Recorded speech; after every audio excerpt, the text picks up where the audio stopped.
talk about a topic which probably most of you parents would want to get some information on. So we're going to talk about anxiety in children and anxiety disorders.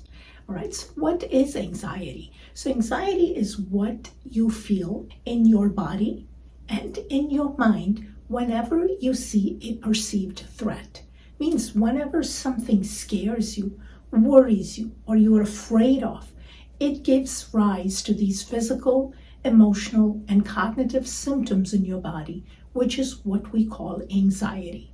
So how do you feel anxiety? You feel it in your heart, in your chest, in your throat, in your eyes, in your muscles, in your extremities, in your mind.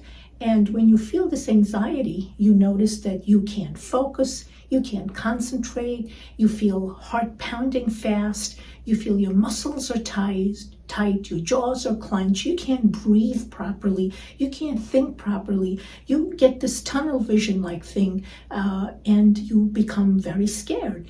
Is it bad to have anxiety? Absolutely not. We all have anxiety, especially children. In fact, this anxiety is the driving force. It's because of this anxiety that children are so intuitive. They're able to, pay attention to what's around them. They're able to go to school. They're able to play games. They're able to do things. So when a kid has anxiety, it's very normal. And as they get older and older, they become more and more aware of this anxiety, but most of them are able to handle this anxiety. They will face this anxiety. So when does anxiety become a problem?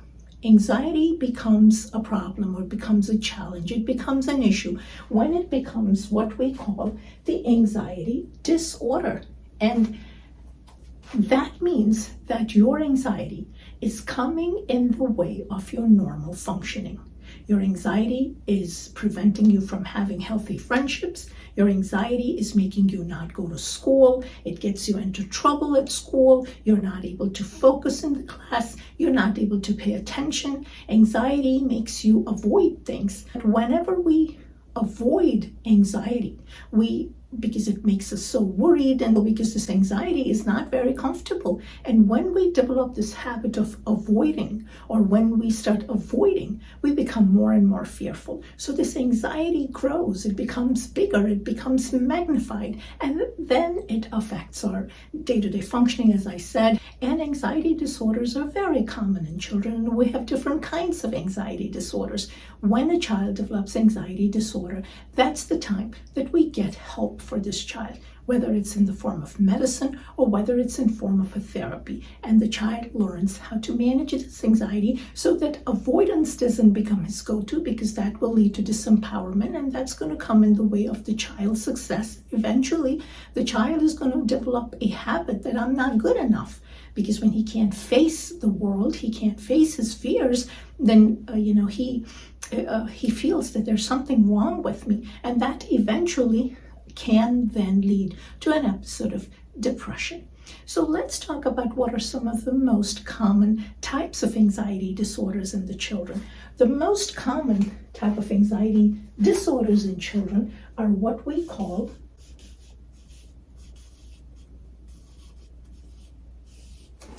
phobias. Means fear of certain things. And there are all sorts of phobias that children can develop, and they can be temporary. They could be also stress-induced. Children can have school phobias, in which they're afraid of school and they don't want to go to school. They can have, most common is the phobia of spiders, phobia of bugs, phobia of bees, a phobia of the dark. Phobias are very common, and they can vary from a mild sort of phobia, where a child will just become scared of a bug or a bee, and they will just sort of become very uncomfortable, but they're not going to freak out, they're not going to have a panic attack, and their life is not going to revolve around that phobia. But they could be also extremes, like a child may get so scared of when the moment they see a spider that they literally freak out. They will either freeze or they will have a full-blown panic attack. They may constantly think about bugs and insects. They will shut their door. They will refuse to go out and play in the yard because of the fear of the bugs. They won't participate in the sports. They will refuse to go to school. So that's when this phobia becomes really serious and affects a child's performance, their success, their school, their academics, their friendships, and that's when you really want to treat these phobias.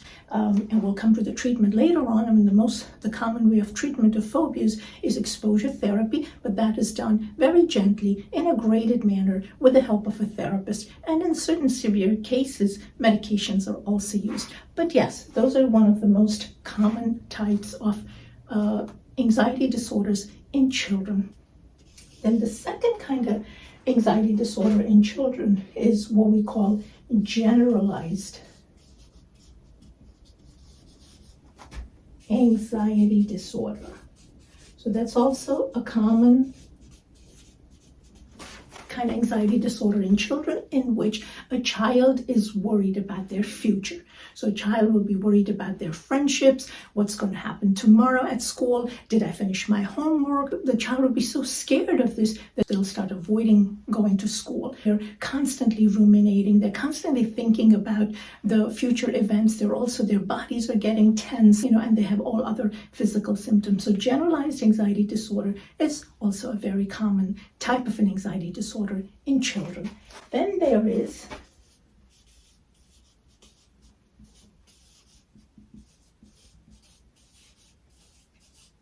a panic disorder. So in panic disorder, what happens is that the child gets a panic attack. A panic attack means that the fear becomes so magnified that his whole body is full of fear. His hands start shaking. He gets a choking feeling in the throat, and he feels dizzy, and he feels like as if I'm going to pass out or as if I'm going to die. It's a very scary feeling for a child. In younger children, sometimes a panic attack presents itself in a form of like they go in the state of a rage. They will start spinning, or they'll start crying. They can start throwing a tantrum.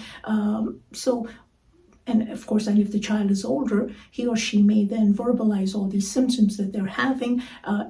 When they get the panic attack, they're so scared that they will either go to a nurse's office. Some of these kids might vomit, and they can't focus. They can't participate in the classroom activities. They'll become very sweaty. They become very uncomfortable. They'll either rush to the nurse's office, or they'll call their parent, and they'll have a parent just take them out of the school because they're so worried and they're looking for that reassurance. So that's a panic attack. And when kids are afraid that they're going to have another of this attack, then that they get consumed by this fear, start having these recurrent panic attacks, and then it becomes a panic disorder, that when they're constantly worried that now they're going to have another panic attack. So that's also a form of an anxiety disorder in children. Another very common anxiety disorder in children is called social anxiety disorder. All right. Now remember, social anxiety and social anxiety disorder are two different things, and so is shyness. Now, a child may be shy, it may be just temperamentally that the child is going to be a little reserved, a little shy. They're kind of careful in going into the big crowds. They don't like too many people. However, being shy is different from having social anxiety or social anxiety disorder. So kids are shy temperamentally, but when they start having symptoms, when they're in social settings, symptoms of either avoidance, symptoms of feeling very uncomfortable, symptom of being watched, being judged, a little paranoid, and avoidance. So they will avoid social situations. They don't want to hang out with their friends. They don't want to go to birthday parties. They don't want to go for sleepovers. They avoid going out to camps. They hate going to school. When all of those symptoms come and combined with avoidance, like not wanting to go, then that's what we call social anxiety disorder. So when they feel anxious in social situations, however, it doesn't affect their performance, meaning they still continue to go. They will go to school, they will hang out with friends. So that's like social anxiety. So they're anxious in social situations. However, it hasn't become a disorder yet. But when that social anxiety affects their functioning, affects their school, affects their academics, affects their friendships, affects their self-esteem, then it becomes a disorder. And when it becomes a disorder, it needs treatment, because there's no other way to it. These are all medical conditions. They're psychiatric conditions.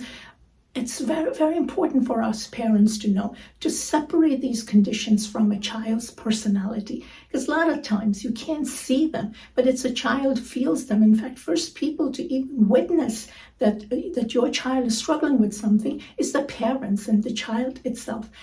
A lot of times the teachers don't see it, the friends don't see it, because socially anxious children, they're not verbal, they're not open about their feelings. So that's why it just becomes so important for parents to stay aware of all of these medical conditions that you may not be able to see, because a child has a fever, a child has a limp, can't walk, you see it and you take them to a doctor. But these are the symptoms that a child feels and sometimes may verbalize them to you. And then when we basically minimize these things, or we ask a child, oh, well, we don't feel it, that's just not fair to a child, which means you're just giving the message you're giving this child is that I don't really care. Your feelings don't matter. What you're feeling internally does not matter. Don't see it. As long as no one else sees it, you just have to go continue with your day-to-day life. And that's just not being fair to a child. It's very traumatic to the child. So it's important when you watch these symptoms in your child, you notice that your child is struggling, begin with a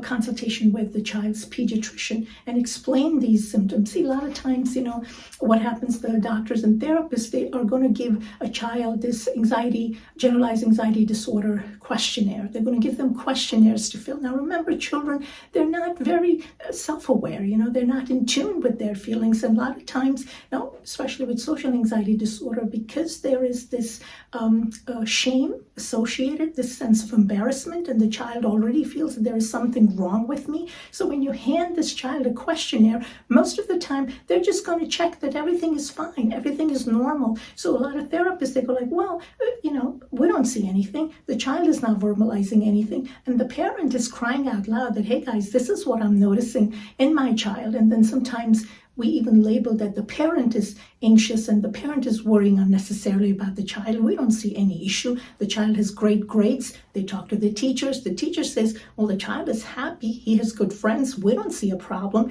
But when a parent comes to you and says, I have concerns about my child, my child gets very anxious in the morning when he goes to school. He avoids going out and hanging out with birthday parties. It's a struggle for me to get my child out of school. It's a struggle for me to get my child to sign up for a sports event. My child is sitting at home and watching video games, too much of the video games, because for a child with social anxieties, video games is sort of that hideout. It's a tent where the child is able to hide out because no one can see him. So this is a perfect way for a child to enable his anxieties. So when he's hiding behind the video games, brain is calm, he loves the feeling because he's calm, and also, the social anxiety wins. And if you're a counselor, a therapist, a psychiatrist, a pediatrician, and a parent is coming to you with these concerns about their child, about your child, and you see that the child isn't verbalizing it, the questionnaires are all negative, it's important to hear a parent's concern, begin some therapy for the child, and just kind of monitor him, observe him, educate the child also. A doctor or a professional can actually help a child, educate him or her and share with him that, there is no shame associated, and to separate and help this child to recognize that their social anxiety does not define them. It's not a flaw in their character, but rather it's a medical condition. It's a mental health related condition that needs treatment, and treatment is crucial, it's critical. Otherwise, it's going to really affect the child's self-esteem, his schooling, his performance, just his overall well-being. So that's why it's so important that we parents stay aware. So that is our social anxiety disorder. Then there are trauma-related anxiety disorders, the most common being PTSD, post-traumatic stress disorder. If a child has had a traumatic event, whether he witnessed traumatic event, whether a child was a victim of any sort of child abuse, bullying, or any kind of traumatic episode, and after that the child starts having flashbacks of that event, a child starts having panic attacks, can't sleep, nightmares, flashbacks, irritability, anger outbursts. Emotional dysregulation means that the child gets dysregulated, will throw tantrums and crying fits and all, and there is an associated traumatic event, then one has to think about the PTSD. And again, treatment becomes very crucial that time. And then there is OCD. OCD was an anxiety disorder, but now it's considered under a separate heading. So OCD, obsessive compulsive disorder, again, a common anxiety disorder in children, but often misdiagnosed, often missed. Even in adults, they say that it takes at least about 10 to 12 years for a person to come to a diagnosis of obsessive compulsive disorder, and let alone in children who can't even verbalize. But again, what you can see if a child is having recurrent intrusive thoughts that bothers them over and over, they're self-absorbed, they're very preoccupied with these thoughts, very different kinds of OCDs that children can get. Some of the children may be obsessing about contamination, about touching dirty things or germs, or thoughts about maybe they might harm some other child, or moral OCD, where they're consumed and preoccupied about morality. Means, did I do something wrong, or that child did something wrong, this particular child lied, or there's religious OCD. The children are preoccupied and consumed with religious thoughts of God, that, I committed a sin, I did something terrible, or they're engaging in ritualistic behaviors, prayers which are ritualistic, excessive, and if they don't perform those, they will get very anxious.